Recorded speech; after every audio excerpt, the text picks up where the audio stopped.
sneak up behind, I draw my sword, and I attack! Son of a bitch! Come on! Ooh, bud, what'd you roll? That one. Ooh, that's rough. That's rough. We get to move to the Fumbles and Failures table. Ooh. That's an interesting one. As you take your movement to approach the gelatinous cube in this rancid sewer, you draw your sword and swing overhead, and as you do so, you hit a pipe just above you, and it causes your blade to snap in half. If that's the kind of content you enjoy seeing in your games, stay tuned as we cover new supplemental content to add to your games. Alright, before we jump into the first piece, all of this supplemental content is available on the DM's Guild, ranging in price from $1 to $20. You'll find all of this content is useful whether you're a dungeon master or a player, and it's all compatible with 5e.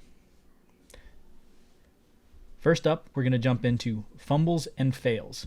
It's a simple supplemental pickup for 99 cents. You'll find a collection of tables ranging for failures in melee, ranged, or spell attacks, or failures in your skill checks or combat saves and other saving throws. You might find usefulness if you're a combat-heavy storyline, where as a DM you want to use your nat ones that your players roll to make the combat a little more interesting.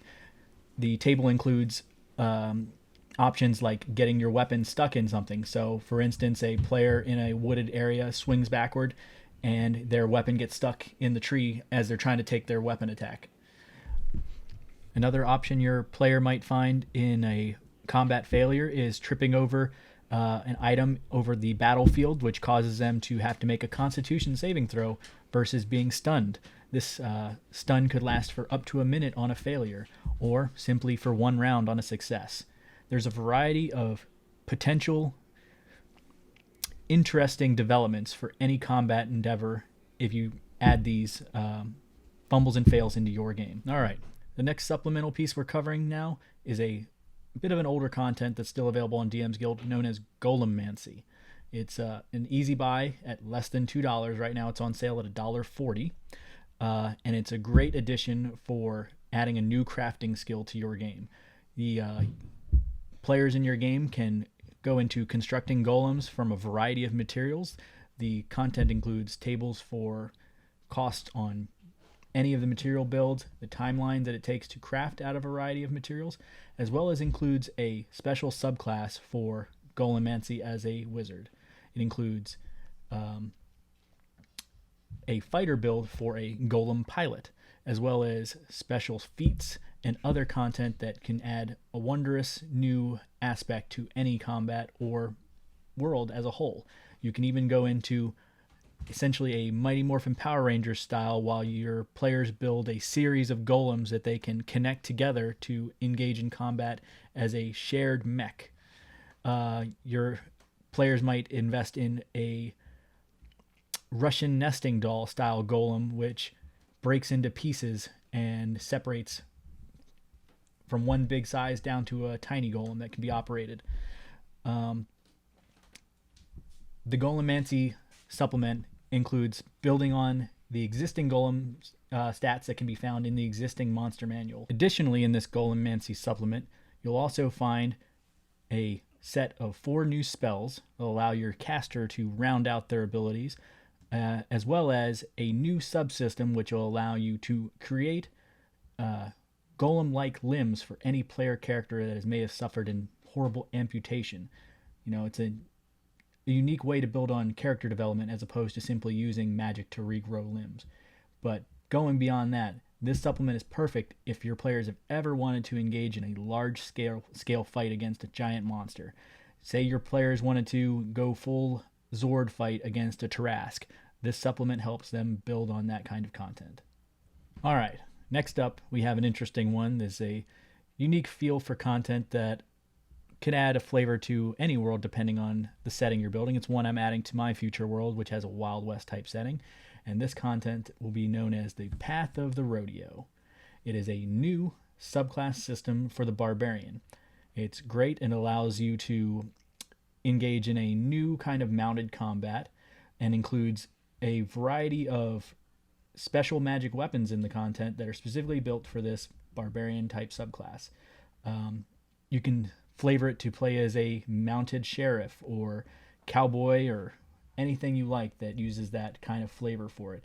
It allows you to summon a spectral weapon of a lasso that pulls your enemies into your combat range.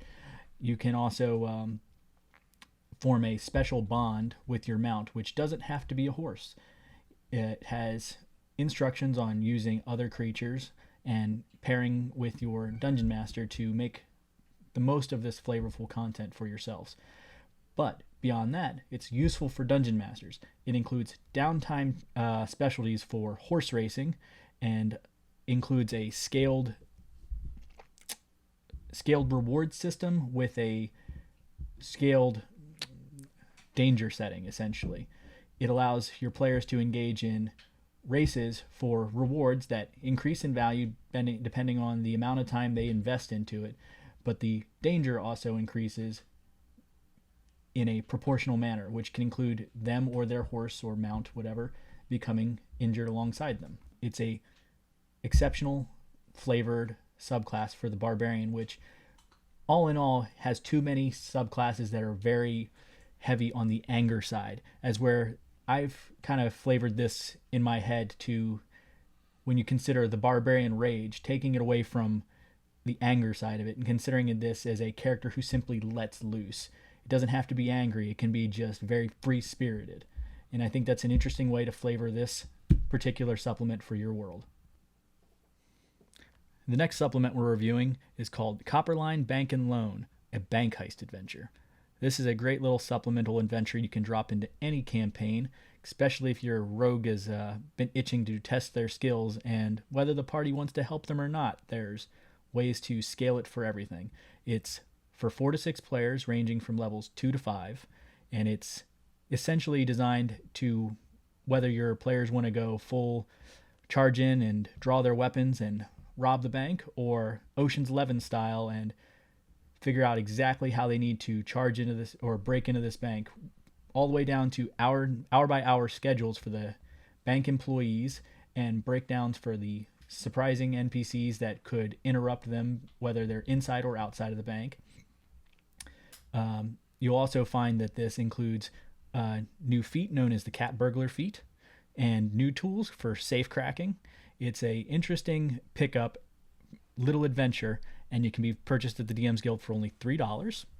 It's a nice, easy purchase.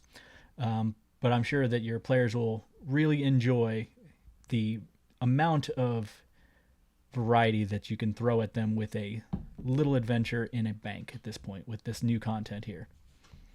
So I definitely recommend picking up Copperline Bank and Loan, a bank heist adventure.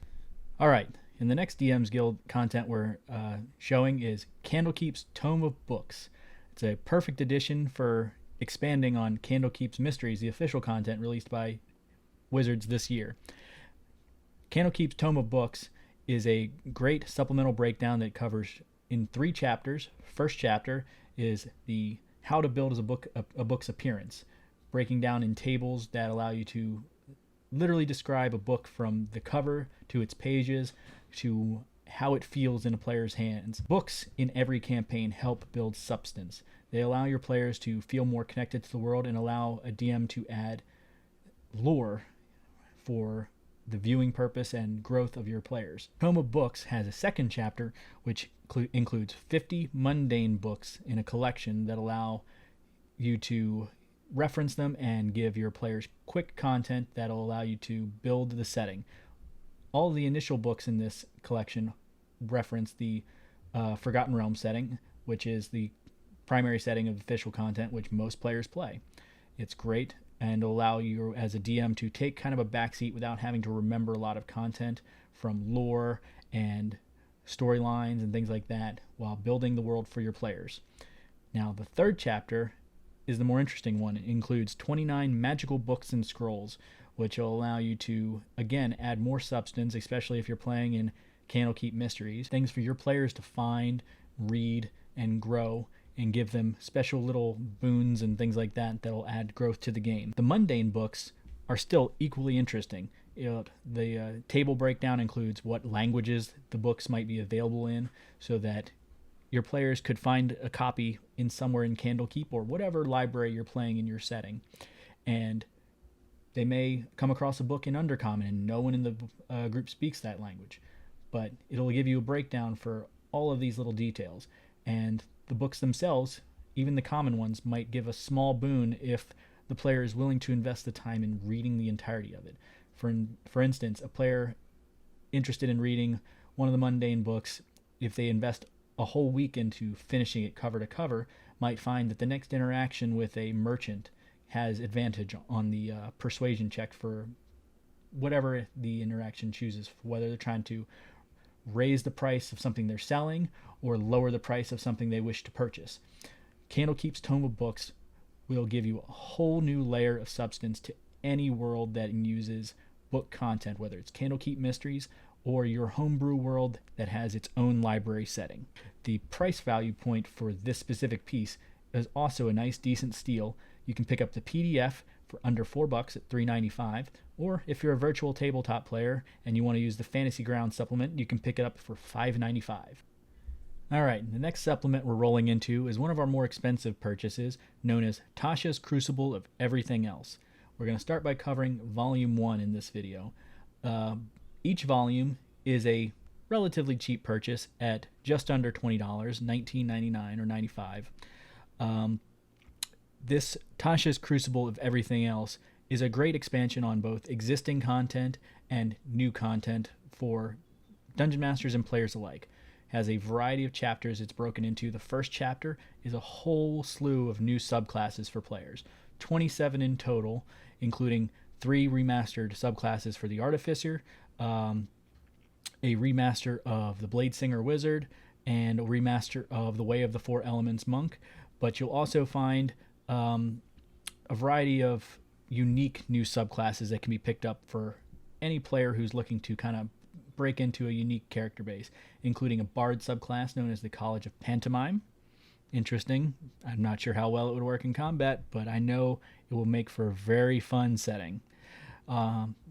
New barbarian paths, like Path of the Alchemical Brute, if you're interested in building, say, a Jekyll and Hyde monster character. Tasha's Crucible of Everything Else has got pretty much anything to expand on any player, especially if you're one of those players who loves playing a particular class, but is kind of running out of subclasses to branch into as you get into new campaigns or new one-shots with your group.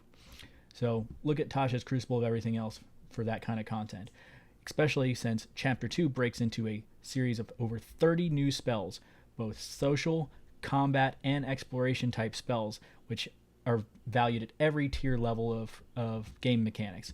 Great for harnessing all kinds of power in and out of combat. Third chapter, Magic Items. Magic items are great for not just players, but Dungeon Masters. Dungeon Masters, you know that you like to drop specific magic items at specific locations and places, not just to help control the flow of the game and give little boosts to environmental settings, but to give your players unique ways to work their ways out of combat situations or social situations. 50 new magic items can be discovered in Tasha's Crucible of Everything Else. Tasha's Crucible of Everything Else. It's a very difficult name to say, especially with existing Tasha's content that has been placed by Wizards this year. But again, for the Dungeon Master, Chapter 4 is specifically new Dungeon Master's tools, are alternative rules for placing working together mechanics for your players, downtime rules for crime, revisited preludes so that you can help build intros for characters and other things of that nature, and alternative to traditional backgrounds where Dungeon Masters and players can work together to determine a backstory. You'll find a variety of everything for any type of player at any level of experience, whether you're an experienced Dungeon Master or a new Dungeon Master, a young player or an experienced player. Tasha's Crucible of Everything Else, Volume 1, has something you can reference. And again, it's a cheap pickup at just under $20. And lastly, the final piece of content we're reviewing today from the DM's Guild is known as the Glitter Grimoire. The Glitter Grimoire is a fantastic, lighthearted piece of content that can be added to any game with 43 pages of fun, interesting spells and magical items that both kids and adults will get a kick out of. Available at a variety of purchase options. You can pick it up for virtual tabletop at $14.95, as well as the same price for PDF. The bundle of virtual tabletop and PDF bundle can be picked up at $24.95. They also have a soft cover option available at $19.95, or soft cover and PDF bundle at $24.95. I have purchased this myself and ordered the soft cover option, which I have yet to receive, but I'm really, really anxiously awaiting for it. But it's as I said, a unique supplement that also can be dropped into the latest Candlekeep mysteries, as this Glitter Grimoire has a history of being a collection of spells that were added to over time by the various mages of the Forgotten Realms over a long period of time. It was given to Candlekeep by Elminster himself after what was only referred to as the custard pie incident. As I said, it contains a variety of interesting spells and magical items. You might run into a spell known only as the inside joke, which allows the caster to utter a specific set of words that might give a allied target a boost on their next attack or ability check, or a subtraction if a target fails a charisma saving throw from their next attack or ability check. But the Glitter Grimoire is a fantastic piece of supplemental content, contains over 100 spells, magic items, and filled with, if you're a unique content person, the doodles and scribbles and side notes of the various mages who have contributed to it over the course of its history, including Tasha herself. The Glitter Grimoire is a recent addition to the DM's Guild. It's already earned Best Copper Seller. I cannot recommend picking this one up enough.